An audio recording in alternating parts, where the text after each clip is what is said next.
Madame, Monsieur, bonsoir. Ravi de vous retrouver en ce 2 décembre 2021 pour votre 20h, dont voici les titres. Situation sanitaire au Burkina Faso. Le ministère de la Santé s'exprime sur l'évolution de la maladie à coronavirus et annonce une grande campagne de vaccination en ce mois de décembre pour préserver les populations de ce mal et faire barrière à l'introduction du nouveau variant sous nos cieux. Visite à ce jour du ministre en charge de l'Éducation nationale du chantier de construction de la clôture de la direction régionale du centre des enseignements post-primaires et secondaires. Des travaux réalisés par les élèves en génie civil de la ville de Ouagadougou. Le président sud-africain appelle à la solidarité africaine. Cyril Ramaphosa, en visite officielle au Nigeria, s'est insurgé contre les restrictions de voyage imposées par plusieurs pays. Nous démarrons ce 20h avec le président du Faso, Rochma Christian Kaboré, qui a participé à la 4e conférence des chefs d'État et de gouvernement membres de l'agence panafricaine de la Grande Muraille Verte ce 2 décembre 2021 par visioconférence. L'ordre du jour, principalement axé sur le fonctionnement du bureau exécutif, a permis aux participants de réaffirmer l'importance de la Grande Muraille Verte qui va de Djibouti à Dakar et de formuler des recommandations. Écoutez le ministre de l'Environnement, de l'Économie verte et du Changement climatique, Siméon Sawadogo, au sortir de cette conférence. Cette conférence a réaffirmé le rôle très important donc, de l'Agence nationale de la grande panafricaine, donc de la Grande Muraille Verte, mais également les objectifs que cette muraille verte donc, relève pour les populations. Il est prévu la restauration de près de 100 millions d'hectares de terre. Il est prévu également de voir si on peut travailler à séquestrer pratiquement 250 millions donc, de tonnes de CO2 et de travailler à obtenir pratiquement 10 millions d'emplois donc, verts à travers donc, la mise en œuvre donc, de ces activités. Il a été prévu que nous puissions travailler à ce que l'agence panafricaine donc de la Grande Muraille Verte soit l'instrument de mise en œuvre donc des activités qui seront prévues dans ce sens-là. Et que les agences au niveau national soient des structures d'exécution sur les financements extérieurs que nous pouvons obtenir, qui ont été annoncés donc, par les partenaires techniques et financiers, et les chefs d'État ont recommandé à ce qu'il y ait donc une mise en œuvre de ces recommandations, c'est-à-dire de ces engagements financiers. La conférence des chefs d'État a voulu et a préconisé que l'apport au niveau international soit fait sur la base donc, des subventions et des dons, afin de ne pas alourdir donc, les crédits donc, des États qui sont déjà très lourds, donc la dette déjà très lourde sur donc, les pays africains. C'est une proposition qui a été faite et c'est une recommandation qui va aussi au niveau de l'accélérateur qui a été mis en place par le système des Nations Unies pour accompagner la mise en œuvre donc, de la Grande Muraille Verte. Nous avons à la fin élu le Nigeria comme donc, État donc, qui va abriter donc, la prochaine conférence et nous avons élu le président Buhari comme donc, président donc, de la conférence donc, des chefs d'État de la Grande Muraille Verte. Le ministre de la Santé prend les devants quant au nouveau variant du coronavirus. Le ministre Charlemagne Ouédraogo était face à la presse ce 2 décembre pour donner plus d'informations sur l'évolution de la maladie au Burkina Faso. S'il est vrai que jusque-là, Omicron n'a pas été détecté sur le sol burkinabé, cela n'empêche pas les acteurs de la santé de jouer la carte de la vigilance et de la prudence. Le ministère de la Santé envisage dans ce mois de décembre une campagne de vaccination d'envergure nationale afin de se rapprocher de son objectif qui est d'avoir au moins 10% de sa cible vaccinée. Michael Tougri. Si pour l'instant, il n'est pas question de parler de fermeture à nouveau des frontières au Burkina Faso, le professeur Charlemagne Ouédraogo rassure que les équipes de surveillance épidémiologique sont en alerte en ce qui concerne le variant Omicron qui oblige plusieurs pays d'Europe à reconfiner. Mais selon le ministre de la Santé, il y a recrudescence du Covid-19 au Burkina Faso. Le nombre de contaminations dues à la pandémie augmente avec des formes graves observées chez les patients. Au regard de cette situation, un mécanisme de surveillance des variants est mis en place. Ce mécanisme sera renforcé par un protocole.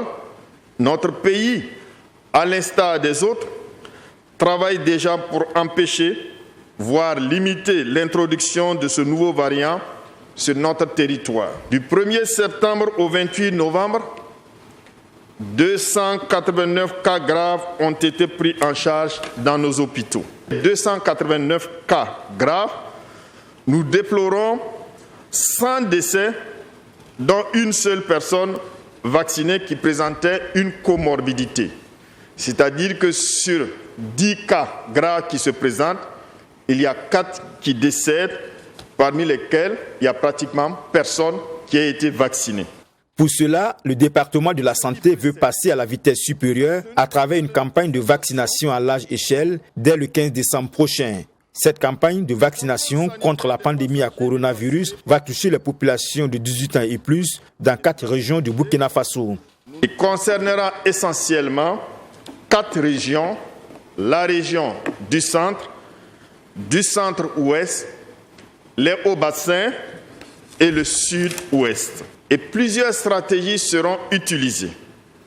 La stratégie fixe qui consiste à offrir la vaccination dans les formations sanitaires identifiées à cet effet.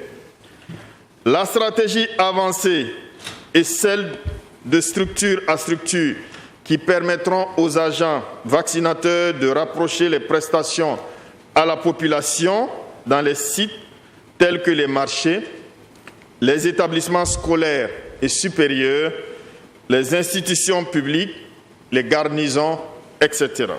Selon les chiffres donnés par le ministre de la Santé, le professeur Charlemagne Ouédraogo, à la date du 28 novembre, 42 769 personnes ont été vaccinées au Burkina Faso. Cette campagne de vaccination à grande échelle annoncée compte atteindre 10% de la population, soit 10 millions de personnes à vacciner.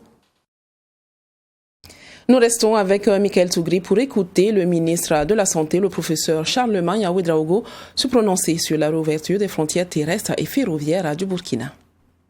Le Burkina a ouvert ses frontières avec les autres pays. C'est une dynamique aussi qui participe de la négociation avec ceux d'en face pour qu'ils puissent ouvrir leurs frontières. Lorsque nous sommes rendus en Côte d'Ivoire en juillet au TAC, il avait été effectivement dit que les ministres en charge de la sécurité, de la santé, des transports des deux pays devaient se réunir après le TAC pour proposer une feuille de route aux deux chefs d'État afin donc de planifier l'organisation de l'ouverture des frontières entre nos deux États. Nous avons donc fait la main tendue à la Côte d'Ivoire et nous attendons toujours un rendez-vous pour discuter ensemble de ces différentes modalités. Mais le Burkina a ses préoccupations qui sont les nôtres et nous avons, au regard de la situation nationale et aussi des besoins de la population, décidé de cette réouverture encadrée. Et cette ouverture participe également de la négociation et nous pensons que dans les jours à venir, nos voisins qui n'ont pas encore ouvert leurs frontières vont examiner la situation afin que nous puissions reprendre les activités économiques qui lient les différents pays au Burkina Faso pour l'intérêt de tout le monde. On pourrait croire que c'est une ouverture unilatérale, mais c'est toujours comme ça. Il faut toujours qu'il y ait un qui commence. Décembre, nous y sommes de plein pied. Si certains se réjouissent de l'arrivée de ce mois, aussi appelé le mois des fêtes, beaucoup par contre s'inquiètent pour ce qui le caractérise, c'est-à-dire l'harmattan. C'est un vent sec, le plus souvent chargé de poussière, qui est sans pitié pour nos voies respiratoires. La bonne nouvelle est qu'avec un maximum de précautions, nous pouvons affronter cette période sans trop de désagréments.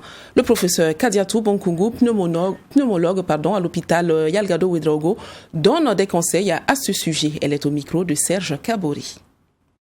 Vent sec, froid chargé de particules poussiéreuses et souvent infectieuses, la période de l'harmattan s'installe généralement au Burkina Faso au mois de décembre. À en croire le professeur agrégé Kadiatou Bonkungu du service de pneumologie de l'hôpital Yalgado Ouedraogo, plusieurs maladies sévissent en cette période. Cette poussière-là va favoriser la survenue de pas mal de maladies, notamment les maladies respiratoires, à savoir l'asthme. Chez les patients prédisposés à faire l'asthme, ce sont des moments propices pour la survenue des crises. Cette poussière contient également des microbes, donc les bronchites, les pneumopathies. Nous sommes dans une zone d'endémicité tuberculeuse. Donc toutes ces maladies infectieuses, ces maladies allergiques surviennent en cette période-là, sont favorisées par ce vent de l'harmattan. Et au titre de ceux qui sont le plus exposés à ces maladies en cette période, figurent les enfants et les personnes âgées. Les personnes qui souffrent déjà de pathologies respiratoires chroniques vont voir la plupart du temps leur maladie s'aggraver en cette période, mais surtout les enfants. Les enfants qui ont un système immunitaire fragile, qui ont des voies respiratoires réduites et exposés à ce vent de poussière, vont voir survenir des bronchites, des rhinites, des pneumonies. Les personnes âgées, qui sont également des personnes vulnérables, sont effectivement les personnes exposées les plus vulnérables en cette période. Pour les précautions à prendre en cette période, le professeur Bonkungu recommande de se protéger contre la poussière. Pour les enfants, quand les sorties ne sont pas obligatoires, il faut garder les enfants à la maison pour éviter qu'ils inhalent cette poussière ambiante. Il faut les protéger, justement. L'harmattan s'accompagne de poussière, mais aussi il y a le refroidissement en cette période-là. Donc, bien protéger les enfants pour éviter la sécheresse de la peau, mais surtout des muqueuses respiratoires. Et aussi lubrifier les voies respiratoires pour éviter que ça ne sèche et que ça craque, ce qui va faire des portes d'entrée et dans le courant sanguin qui peut se disséminer. Et les microbes pouvant se disséminer plus loin et favoriser la survenue d'autres affections respiratoires. Et en cette période d'harmattan qui coïncide avec un regain de la pandémie à Covid-19, la consultation auprès d'un médecin est recommandée. Les symptômes du Covid, comme les symptômes des autres maladies respiratoires, sont souvent, il y a une très grande similitude entre ces pathologies. Ce qui fait qu'effectivement, en cette période-là, il ne faut rien négliger. Devant une maladie respiratoire, il est toujours recommandé de consulter.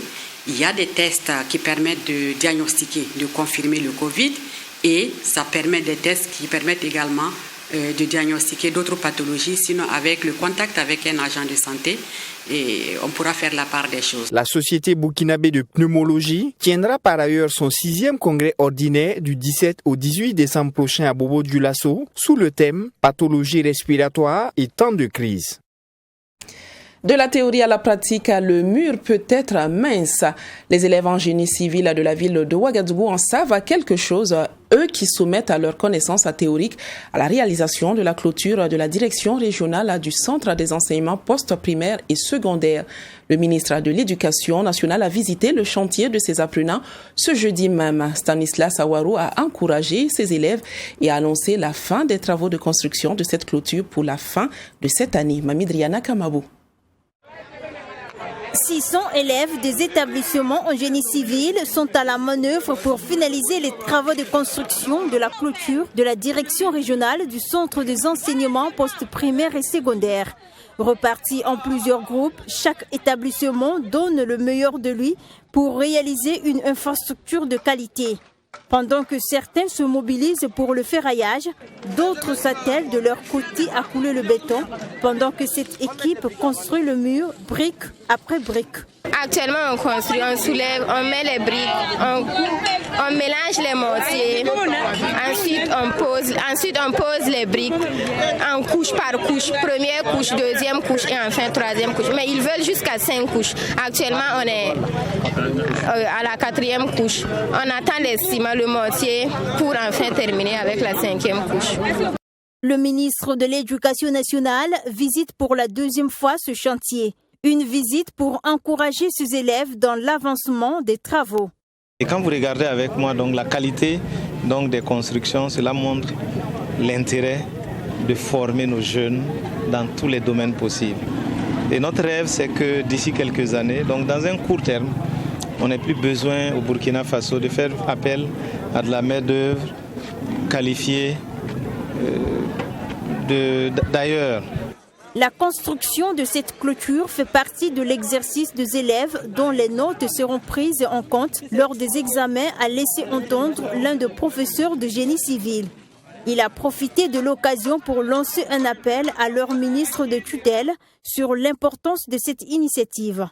Nous appelons à toutes les bonnes volontés qui veulent vraiment que la formation professionnelle de nos enfants et de nos apprenants puisse aller de l'avant. Ils puissent nous faire confiance, les écoles techniques, et nous donner des chantiers. Et dans ces chantiers-là, on va former les enfants. Ils seront très bien formés et sur le terrain, c'est les entreprises encore qui vont les absorber, qui vont construire la nation. Un message qui n'est pas tombé dans l'oreille d'un sourd. Le ministre de l'Éducation nationale a insisté sur l'intérêt de former les jeunes pour en faire des ingénieurs pleinement accomplis au service de la nation. Ma présence ici, c'est d'encourager tout le monde, mais de montrer ailleurs que c'est un modèle de réussite qu'il faut emprunter. Et j'ai demandé au directeur régional de commencer à réfléchir pour que l'année prochaine, nous puissions encore soit clôturer, soit réaliser. Mais il me semble plus intéressant d'aller dans le sens des clôtures. Et donc, il y a des établissements qu'on devrait pouvoir clôturer ou des directions. En tout cas, la réflexion est menée pour que l'année prochaine, on ait un bon projet encore ici. Avec la main-d'œuvre et les matériaux de construction, cette infrastructure devait coûter environ 80 millions de francs CFA. Mais elle a vu son coût de réalisation réduit à 35 millions de francs CFA du fait de l'implication des élèves et des enseignants. Une fois de plus, l'association Ner Baouda fait de l'épanouissement de la femme son cheval de bataille. Dans une conférence de presse animée ce lundi 29 novembre 2021 à son siège à Ouagadougou, l'association a annoncé la tenue de la 2e édition de sa foire dénommée Paga Vénégré ou la promotion de la femme en français. Cette foire a commencé aujourd'hui 2 décembre et se poursuivra jusqu'au 5 décembre prochain. Hyacinthe Ouagadougou. Autonomisation des femmes par la promotion de l'entrepreneuriat pour un travail décent, rôle et place des femmes vulnérables. C'est sous ces thèmes que se tient la 2e édition de la foire de l'association Ner Baouda pour l'autopromotion des personnes en difficulté. À cet effet, plusieurs activités culturelles, sportives et des rencontres d'échange seront au rendez-vous. Il est également prévu une rue marchande. Nous voulons, par cette édition, vraiment présenter le dynamisme et surtout le dévouement des femmes au sein de l'association et surtout dans leurs différentes familles. Voilà, donc à cet effet, nous avons entrepris de faire plusieurs activités. Ça veut dire nous avons organisé un maracana des femmes et c'est par association. Nous avons aussi une séance aussi d'aérobic qui va se dérouler le 4.